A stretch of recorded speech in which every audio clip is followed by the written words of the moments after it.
আর এই পুরো বিচ সাইডটাই অনেক বেশি সুন্দর। আর তার চেয়ে বেশি সুন্দর হলে এই বিচ সাইডের বোটগুলা। আর আমাদের পিছেই কিন্তু এই যে স্টেডিয়াম। আপনারা জানেন যে এর আগের বার বিশ্বকাপ কাতার হয়েছিল, কাতারের 7টা স্টেডিয়াম তারা নিজেরা বানাইছিল। তো ওই টাইমে আমরা আকাশে আকাশে কালো মেঘ, সানসেট হইতেছে। আর জীবনের প্রথম আমি বাংলাদেশ এয়ারপোর্ট থেকে নির্ভেজাল ভাবে ইমিগ্রেশনটা কমপ্লিট করলাম। ওইখান থেকে আমরা চলে আসছি একটু কর্নিশের দিকে। এই জায়গায় অনেক ঝোল ঝোল বিল্ডিং আছে। আর খুবই কম সময় আমি আমার লাগেজ পেয়ে গেছি, মানে এই প্রথম আমি এত কম সময়ে লাগেজ পেলাম। আর আরেকটা ফান ফ্যাক্ট, এই জায়গায় কিন্তু বাইক চলে না, মানে ডেলিভারির বাইক ছাড়া আপনি কোনো বাইক দেখতেই পারবেন না। বাট এই জায়গাটা অনেক বেশি সুন্দর, জাস্ট ওই পার্টটা দেখেন।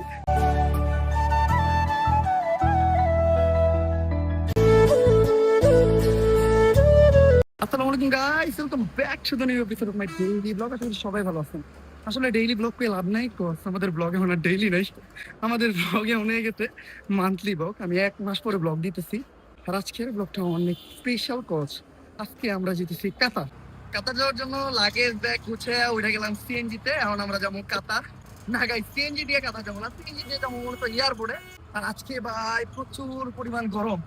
একটু আগে আগে বেরিয়েছে, আমার কিছু কাজ আছে। সিটি ব্যাংকে যাবো, ব্যাংকের একটা স্টেটমেন্ট নিবো। সব কাগজপত্র গুছিয়ে নিচ্ছি, কারণ বাংলাদেশের ইমিগ্রেশনের অবস্থা তো জানেন। আমার মনে হয় বিশ্বের ভিতর সবচেয়ে বেশি ট্রুবলিং ইমিগ্রেশন হলো বাংলাদেশের ইমিগ্রেশন।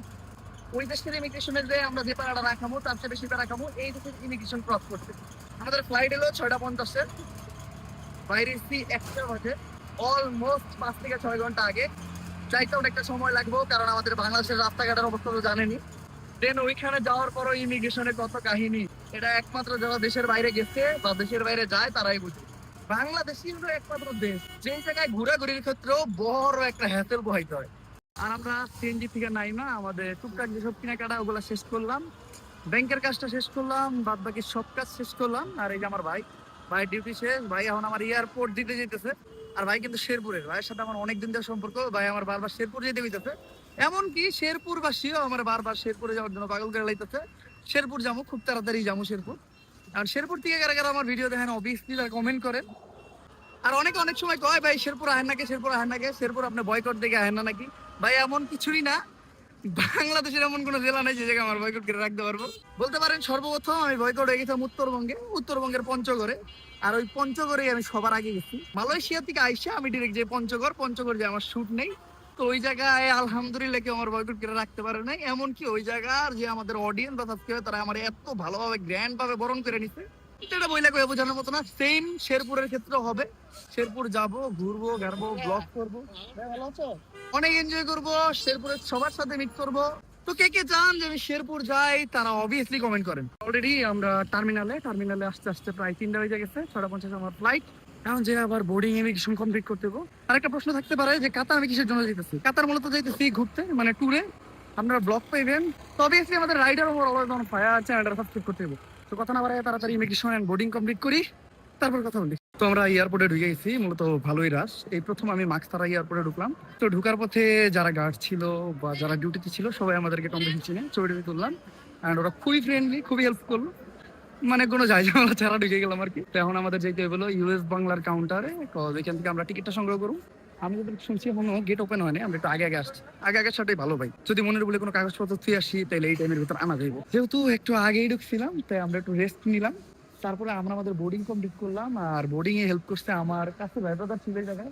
সাবস্ক্রাইবার ভাই ব্রাদার যেটাই বলেন, আমার প্রত্যেকটা সাবস্ক্রাইবার আমার ভাই। আর ভাই ভাইয়ের উপকার করে সবসময়, এটা সবাই জানে।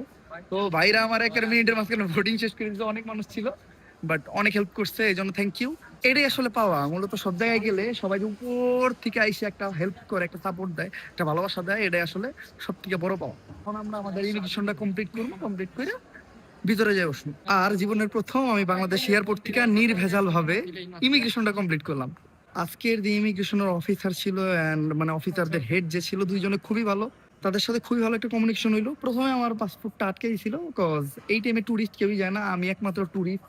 তাও আবার যেতেছি কাতারে, মানে ওনারা কনফিউজ হয়ে গেছিল যে টুরিস্ট কাতারে কেমনে কি, একজন টুরিস্ট নেই আমি বাদে।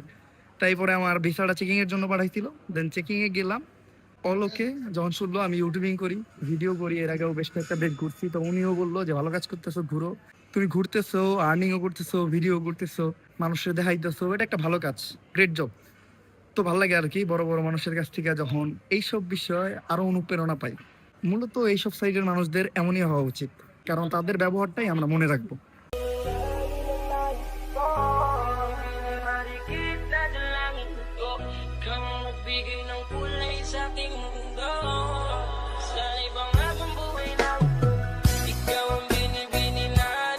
অল কমপ্লিট, আমরা আমাদের প্লেনে চলে আসছি। ভাই প্লেনটা অনেক ছোট, আমি ভাবছিলাম প্লেনটা অনেক বড় হইব, বাট আমি শুনলাম যে ইউএস বাংলা প্লেনটা একটু ছোটই হয়, কাতার এয়ারলাইন্সটা বড়। এর আগে আমি ইউএস বাংলা চড়ছি, আমার মনে নাই, বাট বাদ বাকি সব ঠিকঠাক। আর আমার পাশে এখনো কেউ বসে নাই, যার জন্য আমি ব্লগ করতে পারতেছি। পাশে কেউ বসলে আমি most of the time avoid করি ভিডিওটা, কারণ আমার কথার জন্য আর একজন ডিস্টার্ব হোক এটা আমি কখনোই চাই না।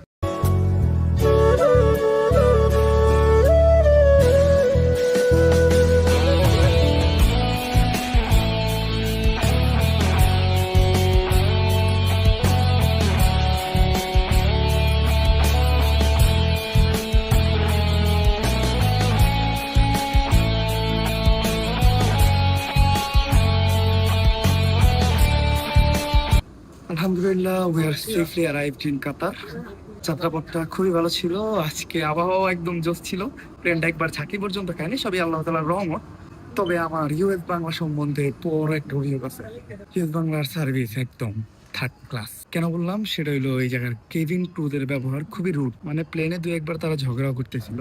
মেনলি একটা প্যাসেঞ্জার একটা অভিযোগ দিতেই পারে, কজ সে টাকা বাই করে টিকিট কাটছে, এক জায়গা থেকে আরেক জায়গায় যাইতেছে, তো যে কোনো অভিযোগ দিতে পারে, সেটা আপনাদের মাথা পাইতে নিতে হইব, কান খুলে শুনতে হইব। এই জায়গায় আপনাদের উল্টা কোনো অভিযোগ দেওয়া যাবে না। অ্যান্ড প্যাসেঞ্জারটা যদি রাইট হয়, প্লেনে ঝগড়া করতেছিল তারা, ইউএস বাংলার স্টাফ মানে কেবিন ক্রু, আর আমাদের সাথে আসা একজন প্যাসেঞ্জার। ইউএস বাংলার কেবিন ক্রু ওনারে বলে যে ভাই আপনি কি ফার্স্ট টাইম ট্রাভেল করতেছেন নাকি, এটা আসলে বলার ওনার উচিতই না, কজ আসলে তার সম্বন্ধে তার আইডিয়া নেই, সে যে কোনো অভিযোগ দিতে পারে। এছাড়াও তাদের কথাবার্তা বলার ধরন আমার একদমই পছন্দ হয়নি, আমার না, এই ফ্লাইটের কারোই পছন্দ নেই। সবাই তাদের বিপক্ষে অভিযোগ দিতেছিল, কজ যে জিনিসটা সুন্দর করে বুঝায় বলা যায় ওই জিনিসটা তারা রুডলি বলতেছিল। আমার মনে হয় ইউএস বাংলার স্টাফদের ব্যবহার সংশোধন করা উচিত। অ্যান্ড সবচেয়ে অ্যামেজিং জিনিস সেটা হলো আমার লাইফের আমি বেস্ট সানসেট আজকে দেখছি। যেহেতু আমার ফ্লাইটটা সন্ধ্যার টাইমে ছিল, মানে সানসেটের টাইমে, তো ওই টাইমে আমরা আকাশে আকাশে কালো মেঘ, সানসেট হইতেছে, রেড একটা লাইট, মানে জাস্ট অ্যামেজিং। অ্যান্ড দুবাই সিটির উপর দিয়ে যখন ফ্লাইটটা আসে তখন বিমানে বইলা দেয়, টাইমে যখন আমি নিচে তাকাইছি দুবাইয়ের যে ভিউটা দেখছি, ভাই আমাকে বেস্ট লাগছে। মানে দুবাইয়ের টুরিস্ট ভিসা যদি খোলা থাকে অবশ্যই দুবাইয়ে যাইতাম, বাট টুরিস্ট ভিসা খোলা নাই, কিছু করার নাই। এই যে এটা হলো কাতারের দোহার এয়ারপোর্ট, ঠিক আছে, এয়ারপোর্টটা অনেক বড়। আমরা এখন ইমিগ্রেশনের দিকে যাইতেছি, সবাই যাইতেছে, মূলত আমাদের সাথে অনেক যাত্রী আসছে। টুরিস্ট প্রথমে ভাবছিলাম আমি একাই, বাট আরো দুই একজন আছে, মোস্ট অফ দ্য ওয়াই প্রবাসী আর কি। ইমিগ্রেশন কমপ্লিট আমার। কাতারের ইমিগ্রেশনটা খুবই ভালো লাগছে, কোনো হ্যাসেল নাই, কিচ্ছু নাই, জাস্ট পাসপোর্টটা শো করে ইমিগ্রেশন কমপ্লিট হয়ে যায়। তবে আমার পাসপোর্টটা কেন জানি নিতে ছিল না, আমার ম্যানুয়ালি করতে হয়েছে। ম্যানুয়ালি করাটাও খুবই ইজি লাগছে, মানে এই জায়গার যে অফিসার খুবই ফ্রেন্ডলি। পাসপোর্ট দিছি, কোনো কিছু জিজ্ঞেস করে নেই, নিচ্ছে, বাদ বাকি প্রসেসিং গুলো করছে, ছেড়ে দিছে। এমনকি ছাড়ার সময় মুসকে একটা হাসিও দিছে ভাই। বলতে পারেন এই পর্যন্ত যে কটা দেশ ঘুরছি, কাতারের ইমিগ্রেশনটাই সব থেকে ইজি লাগছে। এখন জাস্ট ব্যাগ বা লাগেজের জন্য দাঁড়ায় আছি, এখান দিয়ে আমাদের লাগেজ আসবে আই থিঙ্ক। এখনো লাগেজ আসা শুরু হয় নাই, এই যে কয়েকটা কয়েকটা আসতেছে। আর খুবই কম সময় আমি আমার লাগেজ পেয়ে গেছি, মানে এই প্রথম আমি এত কম সময় লাগেজ পেলাম। ওই কাতার এয়ারপোর্টে সবকিছু আমার কাছে ভালো লাগতেছে।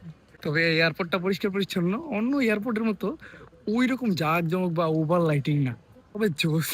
বাট যে মেনটেনেন্স ভাই টপ নচ, টপ নচ।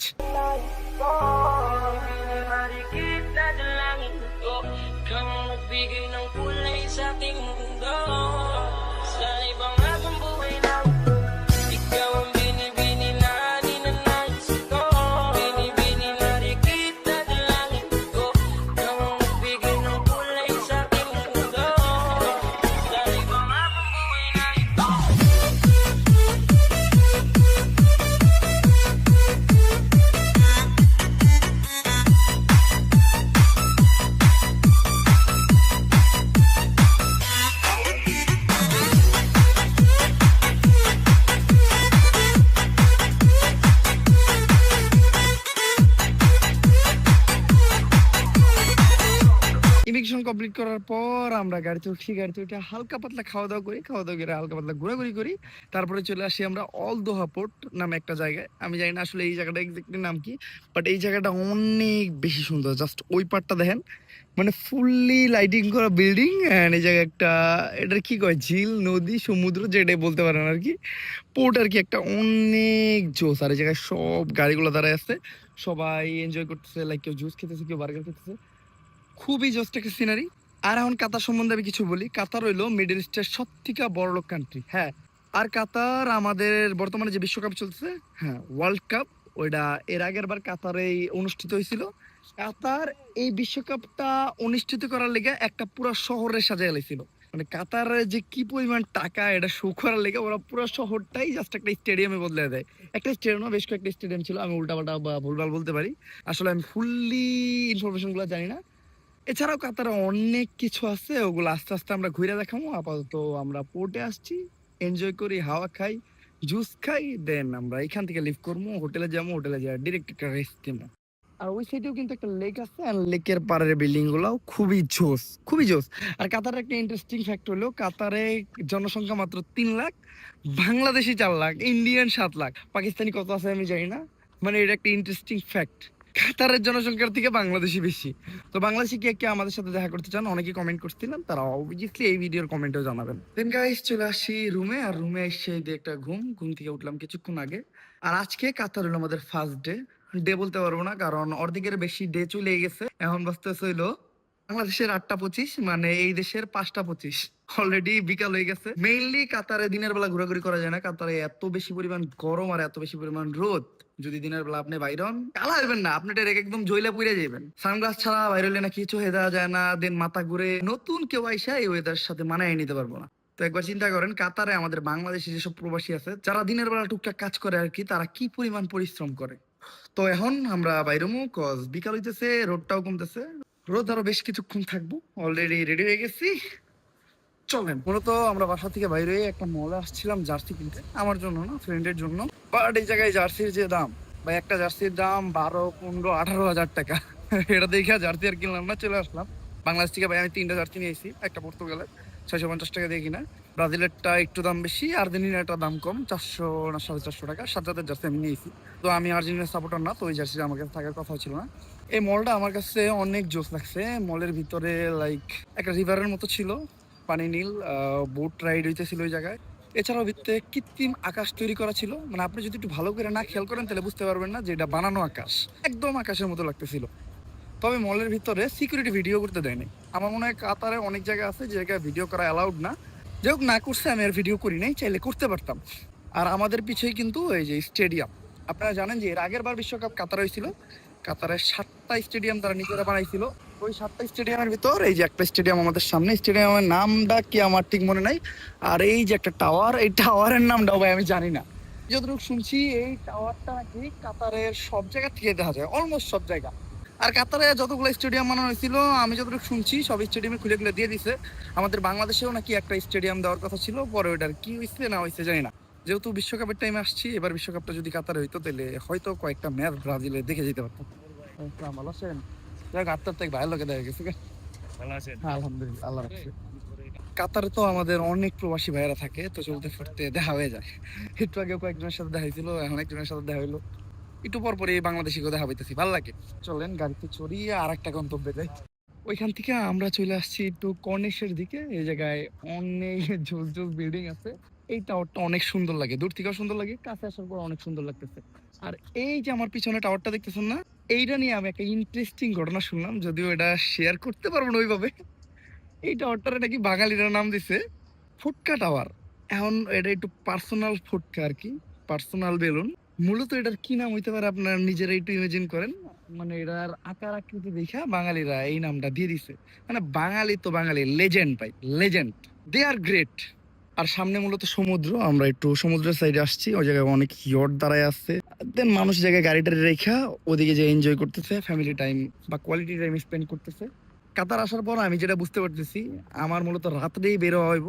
কাতারের মানুষ নাইট লাইফটাই এনজয় করে, দিনের বেলা মানুষ গরমে বাইরে হয় না। দিনের বেলা বাইরে হলো জাস্ট গাড়ি, শপিং মল, সব সব জায়গায় এসি আছে। মানে আপনি এসি ছাড়া কাতারে 1 মিনিটও টিকতে পারবেন না। আর এই পুরা বিচ সাইডটাই অনেক বেশি সুন্দর। আর তার চেয়ে বেশি সুন্দর হলে এই বিচ সাইডের বোটগুলা এত সুন্দরভাবে সাজানো, মানে জাস্ট অসম। ফ্যামিলি নিয়ে আসলে ভাই এই বোটগুলা অনেক জোস। বেশিরভাগ আমি লক্ষ্য করছি যে কাপলরা এই বোটগুলোতে উঠে ভাই টাইটানিকের মিউজিক লাগাই দিছিল, ওরা দুইজন ঝুলতে ঝুলতে দিছিল, বেশ ভালো লাগতেছিল। তো সিঙ্গেলরা উঠে, বাট ওরা ওইটা আর কি করবো, ওই বাংলা গান লাগায় নাচানাচি করে। আর ভাই এই জায়গাটার নাম জানি কি? এটা হ্যাঁ, এটা কর্নিশ আপনি শেয়ার কর্নিশ দাফনা দাফনা দাফনা। এই আশেপাশেও কিন্তু আমাদের অনেক সাবস্ক্রাইবার আছে, আমি দেখছি আমার ভিডিওতে কমেন্ট আসছে এই জায়গার, যে ভাই এই জায়গায় আইসেন। মূলত আমি কখন কই যাবো কোনো টাইম টেবিল নাই, কোনো কিছুই শিডিউল না, যখন যে জায়গায় প্ল্যান হইতেছে যেই সময় ওই জায়গায় চলে যেতেছে।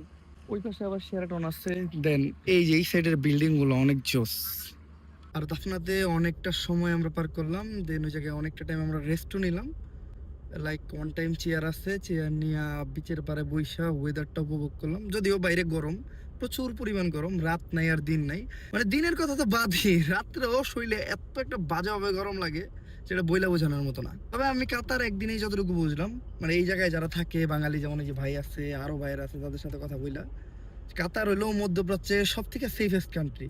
মানে আমরা মধ্যপ্রাচ্যের সব থেকে সেফেস্ট কান্ট্রি বলতে চিনি দুবাইরে, বাট কাতার নাকি কিছু ক্ষেত্রে দুবাইয়ের থেকে আগে। মানে দুবাইও এখনো অনেক ক্রাইম আছে যেগুলা কাতারে হয় না বা হওয়ার কোনো চান্সেসও নাই। আর কাতারের রাস্তাঘাট অনেক পরিষ্কার পরিচ্ছন্ন, শুধু রাস্তাঘাট না, যে কোনো জায়গা অনেক পরিষ্কার পরিচ্ছন্ন। এটা থাকার একটা কারণ আছে, সেটা হলো এই জায়গার মানুষের ডিসিপ্লিন। যেমন আমরা বাংলাদেশিরা যখন দেশের বাইরে আসি, যেমন আমি কাতার আসছি, আমি একটা ময়লা চাইলেও কিন্তু রাস্তাঘাটে ফালাইতেছি না। কিসের জন্য ফালাইতেছি না? এই জায়গার নিয়ম, ময়লা ফালাইলে জরিমানা। দেখেন এই জায়গার প্রত্যেকটা রাস্তাঘাট পরিষ্কার, আমি একটা ময়লা ফালাইলে রাস্তাঘাটটা নষ্ট হয়ে যাবে, এরকম একটা চিন্তা ভাবনা আমার মাথায় খাটে। এই জিনিসটাই আমরা বাংলাদেশে কল্পনা করতে পারি না। আমরা বাঙালিরা বাংলাদেশে কি করি? চুইংগাম খাইছি ফালাই দিই, কোক খাইছি ফালাই দিই, বাট এই জায়গায় কিন্তু না। এই জায়গায় একটা কোকের ক্যান হাতে নিয়ে আমরা ডাস্টবিন পর্যন্ত যাই, ডাস্টবিনেই ফালাই। রাস্তাঘাট কি পরিমাণ পরিষ্কার আপনি জাস্ট একবার দেখেন।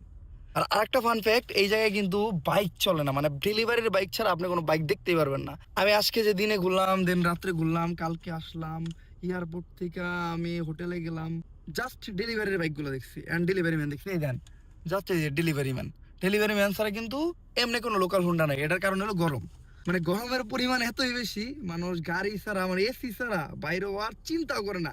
আর হাইটা তো একেবারে অসম্ভব। আমার বেশ কয়েকজন ইনফর্ম করছে যে যদি বাইরে হাইটা বাইরের চিন্তা ভাবনা করো তাহলে সানস্ক্রিন মাস্ট প্লাস সানগ্লাস। তবে এই দিকটা সবচেয়ে ভালো যে কাতার সেফেস্ট, মানে আমরা বাংলাদেশিরা এই একটা জিনিসেই পিছিয়ে আছি। আমরা কিন্তু আসলে আমাদের দেশের সরকারে কম ভ্যাট ট্যাক্স দিই না, প্রত্যেকটা জিনিসে আমরা 2 গুণ 3 গুণ 4 গুণ করে ট্যাক্স দিতেছি। যে কোনো জিনিসে আমরা একটা গাড়ি যে ইম্পোর্ট করে বিদেশ থেকে নিতেছি, এই জায়গায় আমরা ট্যাক্স দিতেছি মানে ডাবলের থেকে ডাবল। আমরা এয়ার টিকেটে কি পরিমাণ ট্যাক্স দেই, এটা আসলে যারা বিদেশে যাতায়াত করে তারাই বলতে পারবো। মানে আমরা ভাড়ার অর্ধেকেরও বেশি আমরা ট্যাক্সই দিই, অ্যান্ড ট্যাক্সের কারণে আমাদের এয়ার ফেয়ার এত বাইরে জায়গা। তো আসলে আমরা আমাদের দেশের সরকার থেকে আরো অনেক বেশি এক্সপেক্ট করি, অ্যান্ড শুধু সরকার থেকে এক্সপেক্ট করলে হইব না, একটা সুন্দর দেশ গঠনে আমাদেরও ওই রকম ভূমিকায় পালন করতে হইব। আমাদের নিজেদেরও নিয়ম কানুন মেনে চলতে হইব, এমনকি সরকারের সাপোর্ট দিতে হইব। রুমে চলে আসছি guys, and it's time to sleep. তো আজকের ব্লগটা এই পর্যন্ত। যদি ব্লগটা ভালো লাগে লাইক কমেন্ট শেয়ার আর সাবস্ক্রাইব করে দেন। Still then guys, stay safe, right safe. দেখা হবে নেক্সট ব্লগে। আল্লাহ হাফেজ।